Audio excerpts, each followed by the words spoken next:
Imagine ouvir uma voz que você nunca ouviu antes, mas que instantaneamente reconhece como sendo absoluta, verdadeira, inegável. Essa voz te ordena: deixe tudo, sua terra, sua família, tudo o que você conhece. Vá para um lugar que eu te mostrarei. Você iria? Abraão foi.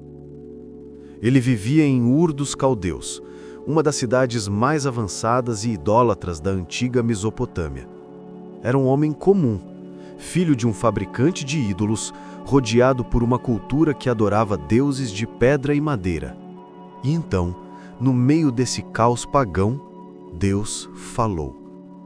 Não foi uma sugestão, foi um chamado. E Abraão, sem mapas, sem garantias, sem certezas, apenas com fé, obedeceu. Mas essa foi apenas a primeira de muitas provações, porque Deus não apenas chamou Abraão, ele o testou repetidamente, forjando nele uma fé tão profunda que se tornaria o fundamento espiritual de bilhões de pessoas através dos séculos. Esta é a história do homem que caminhou na escuridão, confiando apenas na voz de Deus. Bem-vindo ao canal Sombra. Abraão, o homem que ouviu Deus no meio do silêncio pagão. O chamado impossível. Abandonar tudo por uma promessa invisível. Abraão, ou Abrão, como era conhecido inicialmente, tinha 75 anos quando Deus o chamou. 75. Não era jovem, não estava no auge da força física ou da ambição. Era um homem estabelecido, com propriedades, com família, com uma vida estruturada em Ur dos Caldeus. E então veio a ordem divina registrada em Gênesis capítulo 12, versículo 1. Sai da tua terra, da tua parentela e da casa de teu pai, e vai para a terra que te mostrarei.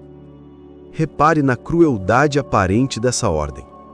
Deus não disse vá para Canaã, não deu coordenadas, não forneceu um mapa, simplesmente disse: vá para a terra que eu te mostrarei.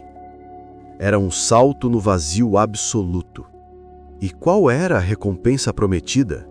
Gênesis capítulo 12, versículos 2 e 3 registra: farei de ti uma grande nação, te abençoarei, engrandecerei o teu nome, e tu serás uma bênção. Em ti serão benditas todas as famílias da terra. Uma promessa extraordinária. Mas havia um problema monumental, sombrio, quase cruel. Abraão e sua esposa Sara eram estéreis. Ela nunca havia conseguido engravidar.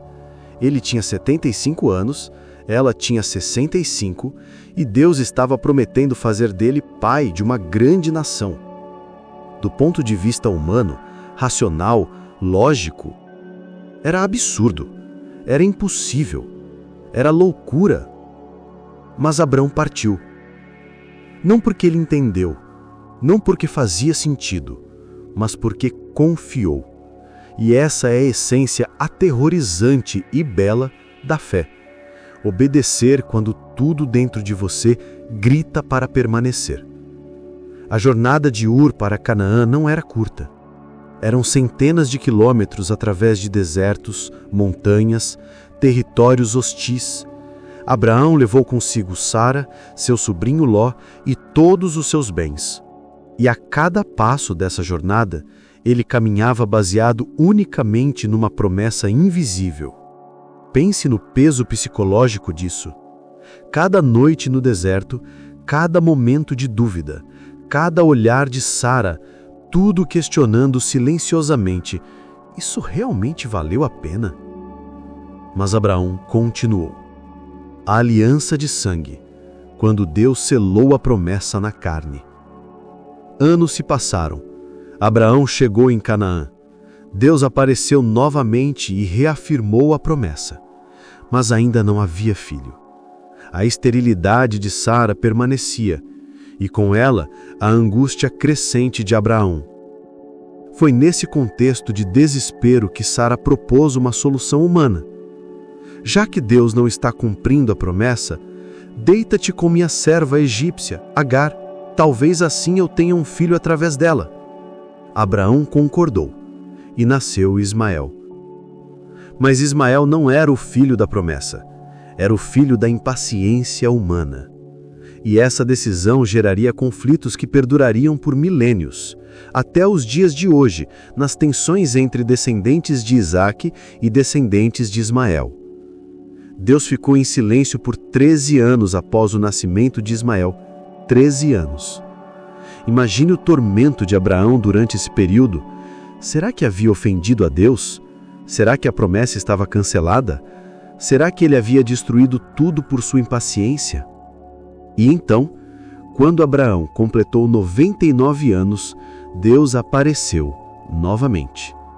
E desta vez, Deus não apenas reafirmou a promessa, ele instituiu uma aliança física, tangível, marcada na carne, a circuncisão. Gênesis capítulo 17, versículos 10 e 11, registra: Esta é a minha aliança. Todo macho entre vós será circuncidado. Será por sinal de aliança entre mim e vós. A circuncisão não era apenas um ritual higiênico, era um sinal permanente, doloroso, gravado na parte mais íntima do corpo masculino. Era uma marca que dizia: eu pertenço a Deus. A minha descendência virá através da sua vontade, não da minha. E foi nesse momento que Deus mudou os nomes. Abrão, pai exaltado, se tornou Abraão, pai de multidões. Sarai se tornou Sara, novos nomes para novas identidades, porque Deus não estava apenas fazendo uma promessa, Ele estava recriando essas pessoas. Um ano depois, milagrosamente, Sara, aos 90 anos, engravidou. E nasceu Isaque, o filho da promessa, o filho do impossível.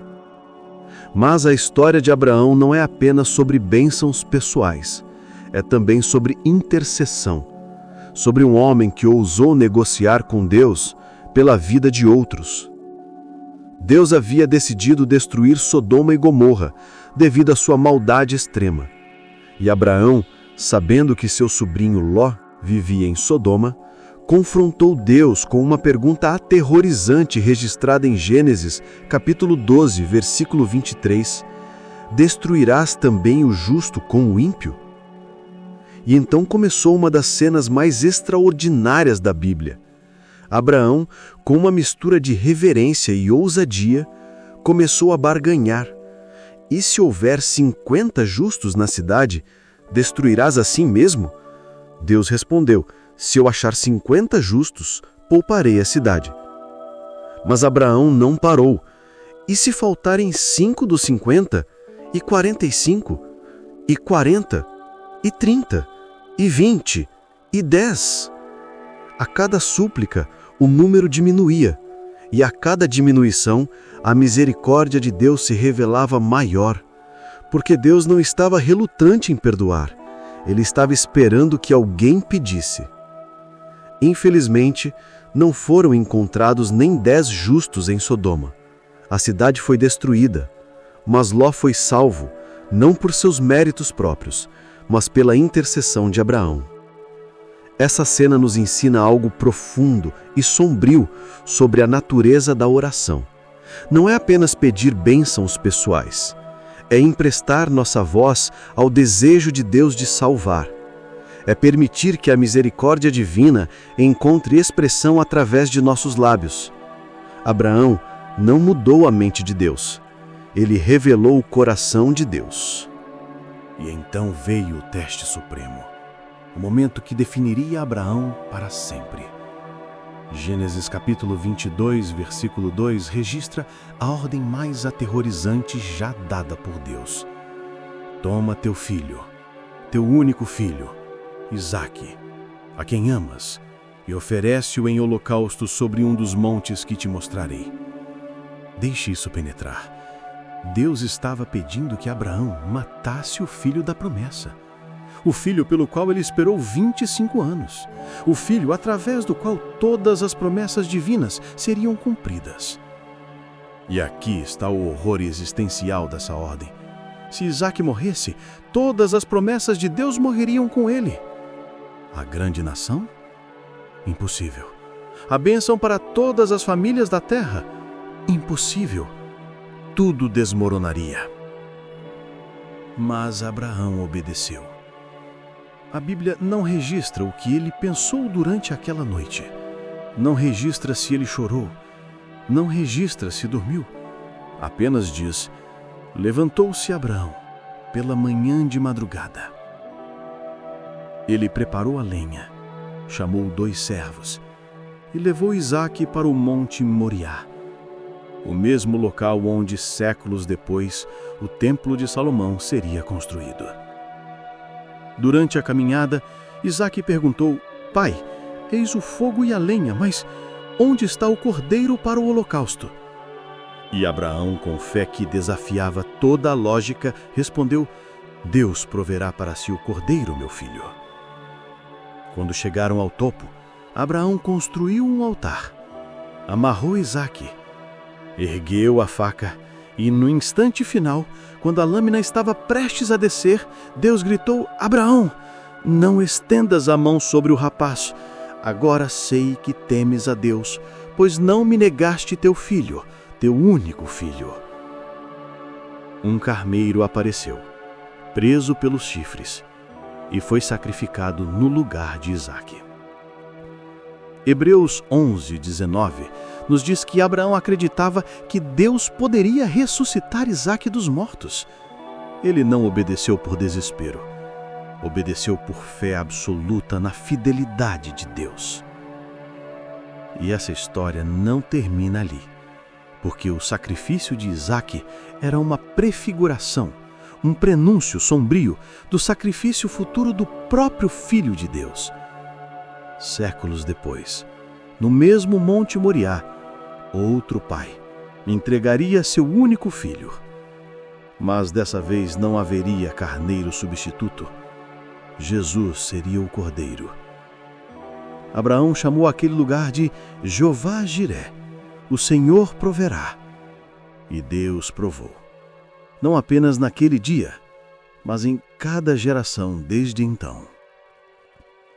Se a história de Abraão, esse homem que abandonou tudo, que barganhou com Deus e ergueu a faca sobre seu próprio filho por fé absoluta, tocou você, inscreva-se no canal Sombra e ative as notificações, porque as histórias mais sombrias, mais profundas e mais transformadoras da Bíblia estão apenas começando.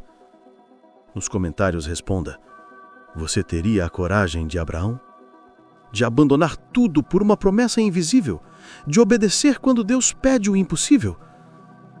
No próximo episódio, vamos explorar a história de Sodoma e Gomorra, as cidades do pecado que foram destruídas pelo fogo celestial e o que realmente aconteceu com a esposa de Ló. Não perca! Exploramos hoje o chamado impossível de Abraão, a aliança de sangue, selada na circuncisão, sua intercessão aterrorizante por Sodoma e o teste supremo, o sacrifício de Isaque que prefigurou o sacrifício de Cristo. Abraão nos ensina que fé não é a ausência de dúvida, é a obediência na presença da dúvida. Não é compreender os planos de Deus, é confiar no caráter de Deus quando seus planos parecem incompreensíveis. Ele foi chamado de pai da fé. Não porque sua jornada foi fácil, mas porque continuou caminhando quando tudo dentro dele gritava para parar. E assim, de um homem idoso e estéril, Deus fez nascer nações. De uma promessa impossível, Deus criou uma aliança eterna. Até o próximo episódio do Canal Sombra.